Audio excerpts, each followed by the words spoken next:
But that's not what I saw yesterday.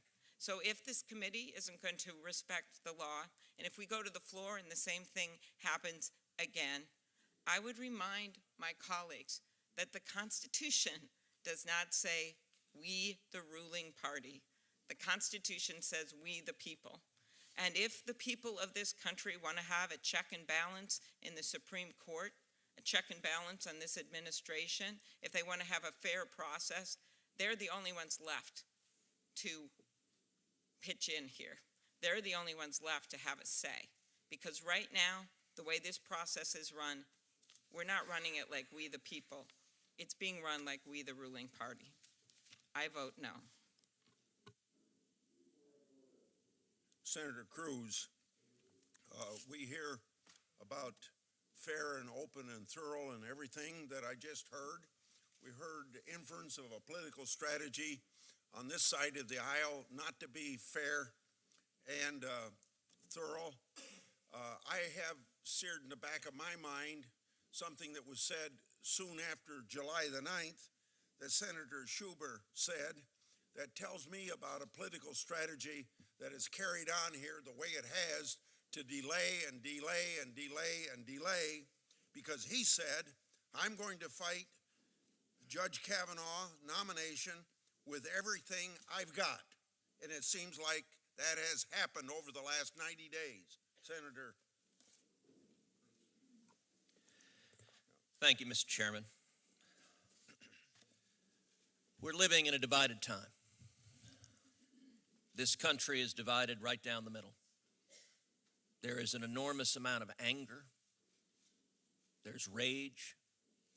There's hatred. We see demonstrators screaming at each other,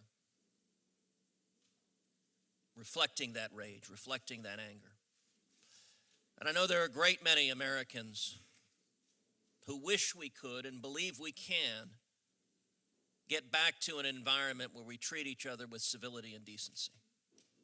Get back to an environment where, yes, we have policy disagreements. We disagree on what the right legislation is to pass. And we even have vigorous debates about what the right policy is.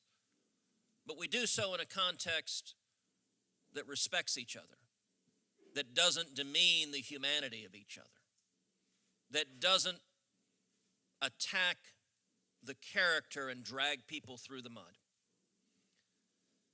The politics of personal destruction that we have seen on display in recent days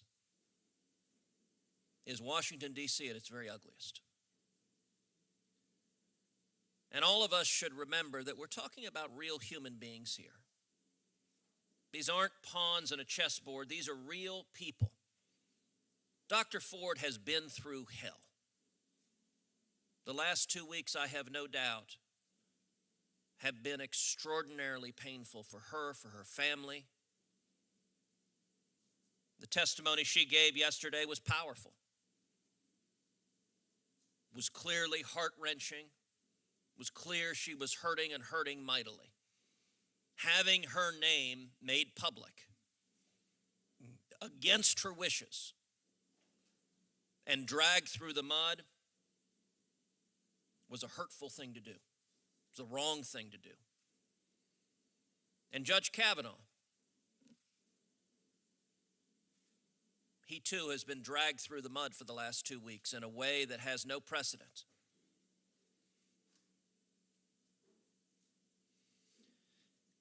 In our polarized society we live in today, it's almost tribalized,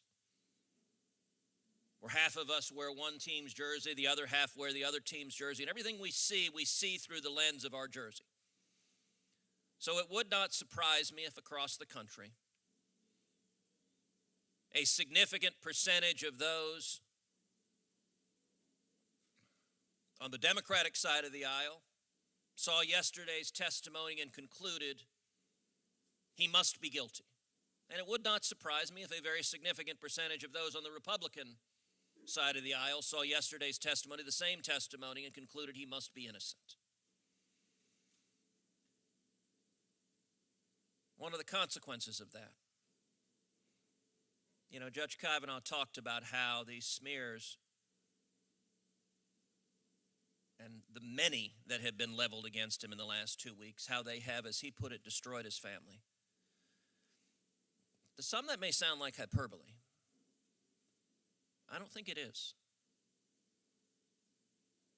Judge Kavanaugh has two young daughters, a 10-year-old and a 13-year-old. For the rest of their lives, their daughters will go to school, will interact with people, many of whom are convinced their father is a rapist. I want you to think of the effect that has when those are the allegations. That's where it starts. Not, I disagree with your jurisprudence, not, I think you're wrong in how you interpret the Constitution, but you are, and look, and let's be clear, he has been accused of, among other things, participating in repeatedly drugging and gang raping women to take some of the more sensational, I think, ludicrous claims that have been aired. These little girls are going to have classmates of theirs repeat those charges to them. Some of the most poignant testimony yesterday is when Judge Kavanaugh described how he's taught law at Harvard Law School for over a decade. And he said he may never get to teach law again. And that's entirely possible. That's entirely possible, even if Judge Kavanaugh is confirmed to the U.S. Supreme Court as a sitting justice in our polarized world.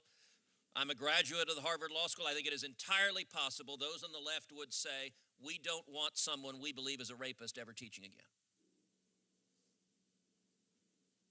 He also talked about how much he has loved coaching girls basketball, coaching his daughters in basketball. And he mentioned he may never coach again. That's a very real possible consequence of the mudslinging and irresponsible behavior of the last 2 weeks. It may well be in this tribalized, partisan, divided world that the parents of the other girls say, no, we don't want him as a coach anymore. Our words and actions have consequences. That being said, even though this is a divided time, even though this is a partisan time, I have faith in the American people. I have faith in the American people that we want to be fair-minded. We want to actually assess the facts. We want to actually assess what happens. I think it's important that once these allegations became public, that Dr. Ford was given a full and fair opportunity to tell her story. I emphatically urged my colleagues that was the right thing to do, to give her the opportunity to testify in public, and that it was important that when she testified, she be given an environment that was fair, that was respectful, that she not be demeaned, that she not be attacked, and she wasn't. That was the right thing to do. The committee, once this had been forced to the front pages of the paper, the right thing to do was give her a public forum and a full public forum to tell her story. But the right thing also requires, and we saw yesterday, Judge Kavanaugh being given a full and fair opportunity to defend himself. The American people watched that testimony. And you come away with a number of conclusions. Number one, it is clear their testimony is in direct conflict. What they said is directly conflicting. Judge Kavanaugh categorically and unequivocally denied the allegations. So the question is, how do you resolve that discrepancy? How does this committee, how does the United States Senate, how do the American people resolve the discrepancies when you have two witnesses that testify to things diametrically opposed? Well, the only way I know to do, and this is how a court of law operates, this is how most reasonable people operate, is when you have conflicting testimony, you look to, well, what does the rest of the evidence demonstrate? What other evidence is there, and what does the evidence demonstrate? Dr. Ford named 3 fact witnesses who she says were there and could corroborate her story. None of the 3 corroborates her story. Not only do they not corroborate her story, all 3 of the named fact witnesses explicitly refuted her story. And they did so under penalty of perjury They didn't do so lightly. They didn't just say it. They did so in a context that under the United States Code, they can face up to 5 years in prison if they lied to this committee. So every single fact witness that Dr. Ford named has explicitly disputed her allegations. Now, one of those fact witnesses was Mr. Judge. We've heard a lot of discussions about Mr. Judge. A lot of my colleagues saying, why didn't we hear testimony from Mr. Judge? Well, Mr. Judge refused to talk to the committee. He submitted a statement under penalty of perjury, under penalty of felony, but he refused to be interviewed by investigators. It's not complicated to understand why. The public record indicates Mr. Judge has had a very troubled life, that he has battled with addiction for most of his life. We heard testimony yesterday that he's been near death, that he battles with depression, that he's a cancer survivor. He has also been directly accused of multiple felonies. So when committee investigators asked to interview him, he said no. That shouldn't surprise anybody. We had a vote earlier today on subpoenaing Mr. Judge. It's not complicated what would happen if he were subpoenaed. If he came before this committee, any defense lawyer worth his salt would tell Mr. Judge not to testify. Now, I understand politically, the Democratic members of this Senate would very much like to see a man who struggled with addiction most of his life sitting before this committee and pleading the fifth. That would make great theatrics. That would make great political theatrics. It wouldn't help one iota in the search for the truth, but it would make a great public show. And I will say, of the three fact witnesses, the one who I think is most revealing is Leland Kaiser. Ms. Kaiser was close friends with Dr. Ford. Ms. Kaiser had every incentive to back up her story.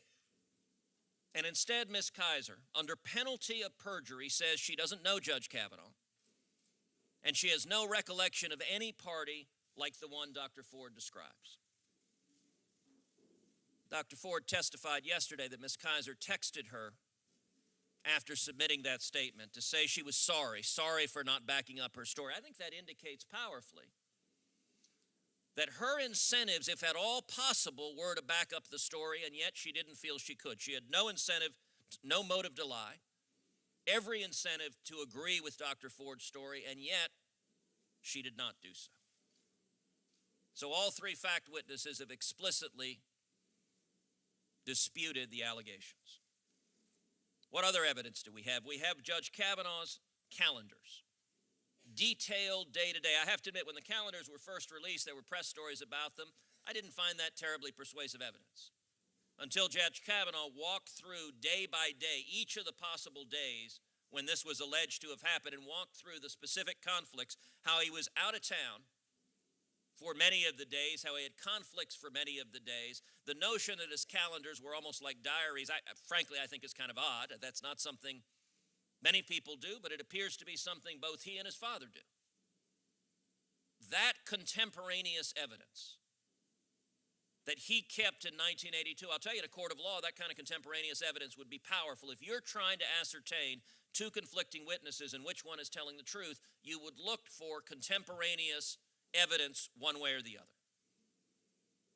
And finally,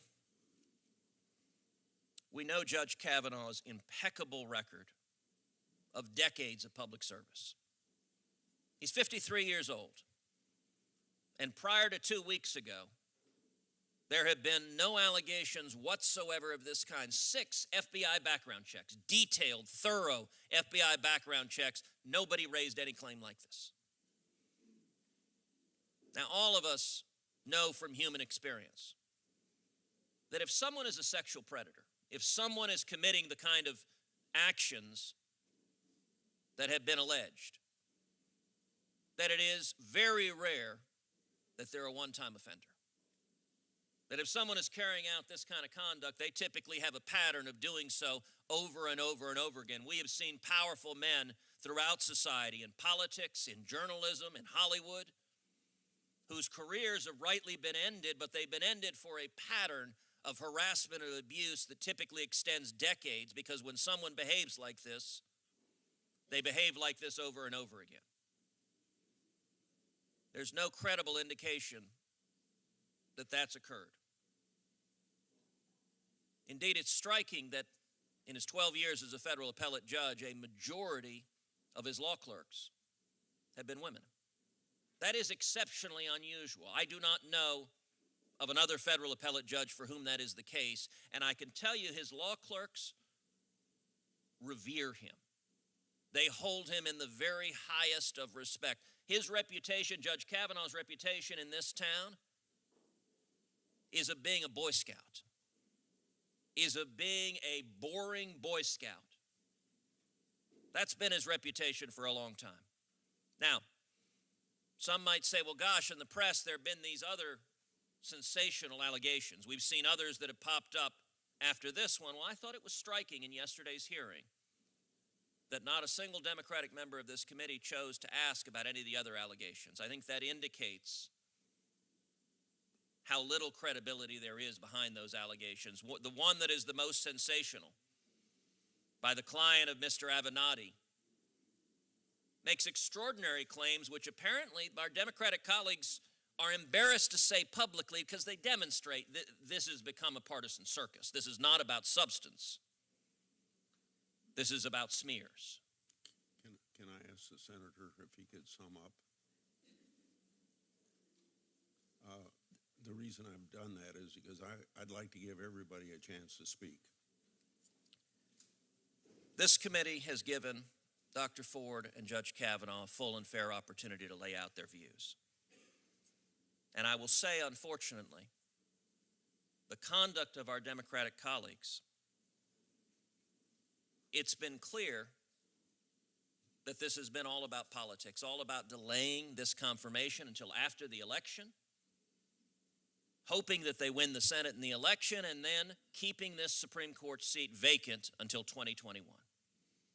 Every Democratic member of this committee, before the confirmation hearing started, said they opposed Judge Kavanaugh, before a single thing started. And not only that, this allegation, the ranking member of this committee had it in writing on July 30th. If on July 30th that had been reported to the committee chairman, this committee has a process to investigate it, that is confidential, that the FBI could have participated in investigating, starting back in July 30th, that we could have had a hearing that is closed, that is not dragging either of these individuals through the mud. That's the way this process should have worked. And the testimony yesterday from Dr. Ford is that the only people who had copies of the letter were herself, her lawyers, Representative Eshoo, and the ranking member of this committee. Dr. Ford further testified that neither she nor her lawyers handed the letter over. That leaves the only conclusion possible is that the letter was leaked to the public by either of the two Democratic members of Congress or their staff, or someone else to whom they gave it. If there are only 4 people that have it, and 2 did not give it, then the other 2 are the only possible sources. And that, unfortunately, demonstrates a cynicism, a willingness to smear Dr. Ford if it helps politically delay this nomination. I think we have an obligation to be fair, to be impartial, to listen to the evidence, to weigh the evidence. That's the right thing to do, and that's what I hope this committee does, and that's what I hope the full Senate does. Senator Coons.